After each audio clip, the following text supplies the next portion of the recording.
এই দুধের তৈরি খাবার ছাড়া আমাদের খাদ্য তালিকা কিন্তু অসম্পূর্ণ থেকে যাবে। দুধের পুষ্টি আমাদের প্রত্যেকের জন্যই প্রয়োজন। পহেলা জুন আমরা সবাই জানি বিশ্ব দুগ্ধ দিবস। আমাদের দৈনন্দিন জীবনে যে মৌলিক চাহিদা, খাবারের কথা যদি আমরা বলি, খাবার মৌলিক চাহিদার অন্যতম একটা বিষয়।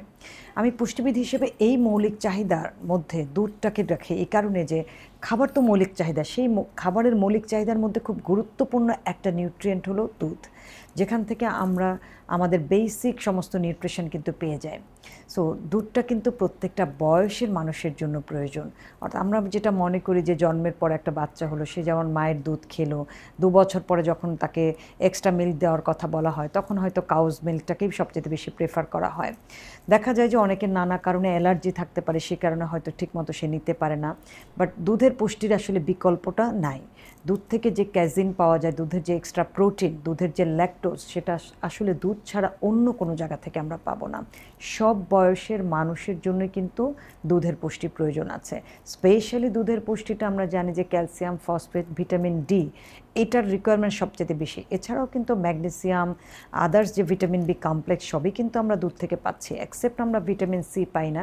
সো কেউ যদি মনে করে যে সারাদিনে অন্য কোনো কিছু খেতে ইচ্ছে করছে না, ছোট একটা বাচ্চা বা স্কুল গোয়িং একটা বাচ্চা স্কুলে যাচ্ছে, কোনো কিছু খেয়ে না গেলে আমি একটা কথাই বলি, অন্তত হাফ গ্লাস দুধ, 100 ml বা 150 থেকে 200 ml যদি শুধু দুধ খেয়ে সে চলে যায়, তাহলেও কিন্তু তার যে এনার্জি লেভেলটা আসবে সেটাও কিন্তু ঠিক আছে। অর্থাৎ আর কোনো কিছু না খেয়েও কিন্তু সে শুধুমাত্র 1 গ্লাস দুধ খেয়ে 2-2.5 ঘন্টা সার্ভাইভ করতে পারবে। সেরকম একজন বয়স্ক মানুষের কথা যদি বলি, কিশোর কিশোরী যদি বলি, প্রত্যেকটা বয়সের একটা ডিমান্ড আছে। বয়স অনুযায়ী সেই ডিমান্ডটা ফুলফিল করতে হবে। প্রত্যেকটা বয়সেরই আমরা বলি মিল্ক অ্যান্ড মিল্ক প্রোডাক্টের যে ফুড গ্রুপটা, সেখান থেকে রেগুলার অন্তত 2 সার্ভিং কাভার করার জন্য। আসি আমরা গর্ভবতী মায়ের কথা বলি, যদি গর্ভাবস্থায় তার যে নিউট্রিশনটা প্রয়োজন, তার একটা নিউট্রিশন কিন্তু এই দুধ বা দুধ জাতীয় খাবার থেকে আসবে।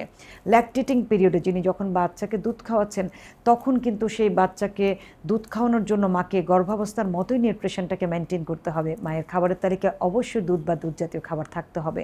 কিছু কিছু ডিজিজ কন্ডিশন থাকে, তখন আমরা অনেক সময় আছে ফুল ফ্যাট মিল্কটাকে অ্যাভয়েড করতে বলি। বাট বিশেষ সতর্কতা দিয়ে আমরা যে যারা প্রচণ্ড অ্যালার্জিতে থাকেন, ল্যাকটোজে ইনটলারেন্সে থাকেন, দুধের ক্যাজিন অনেকের জন্য খুব অ্যালার্জিক হয়, বাচ্চাদের ক্ষেত্রে যাদের এজমা, একদম স্কিনে র্যাশ হয়ে যায়, দুধ বা দুধ জাতীয় খাবার তারা ডেফিনেটলি অ্যাভয়েড করবেন। অনেকের একেবারে ডায়রিয়ার মতো হয়ে যায়।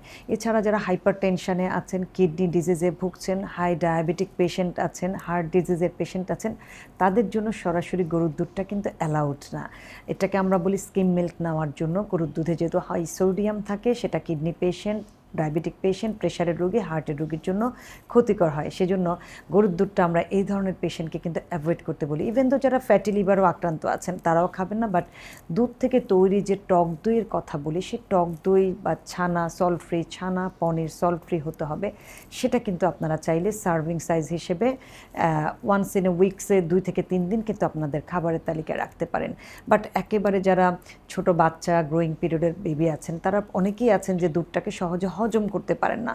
তাদেরকে বলবো বিকল্প পদ্ধতিতে দুধের তৈরি খাবার তৈরি করে তাদের খাবারের তালিকায় এটিকে যোগ করুন। কারণ যারা সুস্থ আছেন, ভালো আছেন, গ্রোয়িং পিরিয়ড চলছে, প্রেগনেন্সি পিরিয়ড চলছে, কিশোর কিশোরী, অ্যাডাল্ট এবং জেরিয়াট্রিক বয়সে আছেন, তাদের প্রত্যেকেই বলবো প্রতিদিনের একটা সার্ভিংয়ে পুরোটা সারাদিনে যে ক্যালোরিটা নিচ্ছেন, যে খাবারের তালিকাটা মেনটেন করছেন, তার মধ্যে দুধ বা দুধের তৈরি একটা প্রোডাক্ট আপনার খাবারের তালিকায় যেন প্রতিদিন থাকে।